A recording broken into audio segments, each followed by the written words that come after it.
उनको बहुत से तरीके की नॉलेज है वेद के बारे में, हमारे पुराणों के बारे में। अब ये हो गया धंधा बना दिया, इस सब के चक्कर में जो लोग हैं वहाँ पे जो काम करते हैं उन लोगों ने प्राइसेस बढ़ा दी हैं, चीज़ें बढ़ा दी हैं। ये क्यों हो रहा है? और रही बात महाकुंभ को मतलब मानने की ना मानने की, मानना तो चाहिए क्योंकि ये हमारा ट्रेडिशन है, हमारा रिचुअल्स। मेरा जो इसमें फेवरेट एस्पेक्ट ये है कि मतलब हमारी जो सनातन संस्कृति है हमारी, उसको इतने अच्छे तरीके से इस बार भव्य उसका समारोह जो रखा गया है, इतना अच्छा प्रेजेंटेशन किया जा रहा है जो कि अभी तक कभी नहीं हुआ था।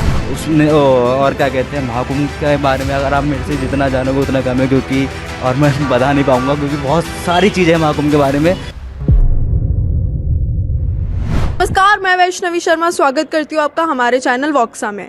आज का खास पेशकश ये है कि महाकुंभ 144 साल बाद हो रहा है। तो इस महाकुंभ में लोग काफ़ी वेरियस एस्पेक्ट्स के थ्रू इस चीज़ को फॉलो कर रहे हैं, महाकुंभ को फॉलो कर रहे हैं, न्यूज़पेपर से, इंस्टाग्राम से, सोशल मीडिया से।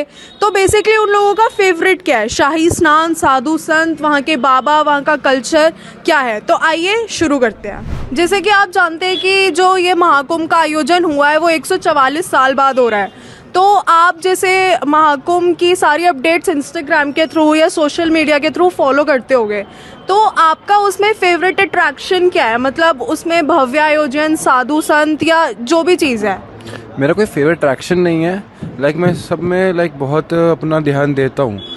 बस मुझे अभी एक ही चीज़ समझ में नहीं आ रही है कि इन लोगों ने धंधा बना दिया है। ताकि आपने देखा होगा जब पहले महाकुंभ हुआ था तो वहाँ पे लोग अपने बिलीफ को लेकर जाते थे कि भाई हमें सिर्फ रहना है वहाँ पे, हमें अपना फ़ोन नहीं निकालना है, हमें अपना इंस्टाग्राम पे स्टोरी बना के लोगों को नहीं दिखाने कि हम इधर आए हैं। अब ये हो गया धंधा बना दिया, इस सब के चक्कर में जो लोग हैं वहाँ पे जो काम करते हैं उन लोगों ने प्राइसेस बढ़ा दी हैं, चीज़ें बढ़ा दी हैं। ये क्यों हो रहा है? ये सिर्फ अब धंधा बन गया है। वो भगवान को देखने के लिए लोग धंधा बन के जा रहे हैं कि हमें ये सब करना है। पहले ये सब नहीं था। जैसे कि वैष्णो देवी में भी देखा जाएगा कि जानवरों के ऊपर अत्याचार हो रहा है। आपने देखा होगा कि इतने लोग जाते हैं, जानवरों से जाते हैं। भाई अगर तुम चल सकते हो, अगर तुम बूढ़े नहीं हो, तुम पैदल जाओ ऊपर। मैं भी पैदल गया हूँ, मैं कितनी बार पैदल गया हूँ। तो ये सब नहीं होना चाहिए।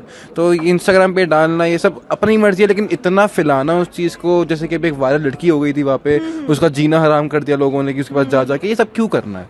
तो इसलिए मैं कोई अट्रैक्शन नहीं मानूंगा। ये बहुत अच्छी चीज़ अगर आप वहाँ पे जा रहे हो, लेकिन ये दुनिया को तो मत दिखाओ कि आप वहाँ पे जाके ये सब कर रहे हो। फिर वो धंधा ही बन जाता है एक तरीके से। महाकुंभ में मेरे को अच्छा लगा तो बाबा के जो सेक्रीफाइसेस हैं, उनके जो उसूल हैं, उनके रेगुलेशंस हैं, वो अच्छे लगते हैं। जिस तरीके से उन्होंने नॉलेज लिया है कि उनको बहुत से तरीके की नॉलेज है वेद के बारे में, हमारे पुराणों के बारे में बहुत सी बातें पता चलती हैं। जैसे आजकल की जनरेशन है वो इतना पढ़ती नहीं है और भगवान में इतना वो रखती नहीं है, बिलीव नहीं रखती है। पर अब महाकुंभ की वजह से अगर वो ट्रेंड भी कर रहा है तो उसमें बहुत अच्छा हो रहा है कि बोलूँ क्या। मेरा महाकुंभ के ऊपर ये है कि जैसे आप देख रहे हो, जैसे अभी आपने बोला 144 साल बाद हो रहा है, तो 144 साल बाद ये पहला ऐसा है कि इसमें खोने के चांसेस लोगों के बहुत कम है, क्योंकि 7 जगह चेकिंग होगी, उसके बाद आपको एंट्री मिलेगी महाकुंभ के अंदर। और सारा का सारा AI के थ्रू हो रहा है।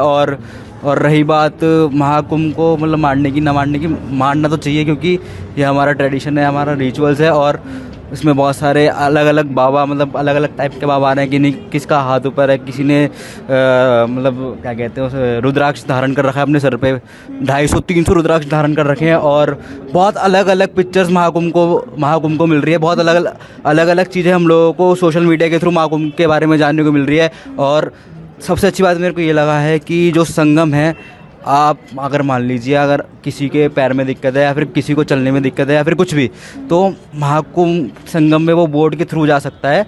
और अगर किसी को पानी में भी जाने से डर लगता है तो उसके लिए एक अलग व्यवस्था बना रखी है महाकुंभ में।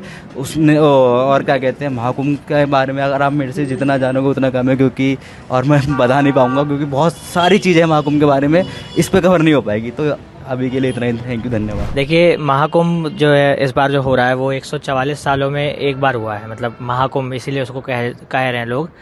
मेरा जो इसमें फेवरेट एस्पेक्ट ये है कि मतलब हमारी जो सनातन संस्कृति है हमारी, उसको इतने अच्छे तरीके से इस बार भव्य उसका समारोह जो रखा गया है, इतना अच्छा प्रेजेंटेशन किया जा रहा है जो कि अभी तक कभी नहीं हुआ था। जो लोग इसको मतलब काफ़ी लोग क्रिटिसाइज़ भी कर रहे हैं सोशल मीडिया पे कि नहीं, यहाँ पे ये व्यवस्था नहीं है, व्यवस्था नहीं है। लेकिन वो ये नहीं देख रहे कि हमारी जो संस्कृति है, चाहे साधु संत की बात करें या जिस तरीके का अरेंजमेंट है, वो इतना अच्छा हुआ है इस बार। क्योंकि कुंभ तो हर साल लगता है, लेकिन 144 सालों में ये पहली बार हुआ है और इतना अच्छा हुआ है कि मतलब इसके बारे में क्या ही कहा जाए। उसकी जितनी सुंदरता है वो खुद ही वो व्याख्या उसकी होती है कि वो किस तरीके से अच्छा बना हुआ है। तो मेरे को तो उसका यही एस्पेक्ट लगा कि हमारी सनातन संस्कृति बहुत अच्छे से उन्होंने दिखाई, प्रेजेंट की है।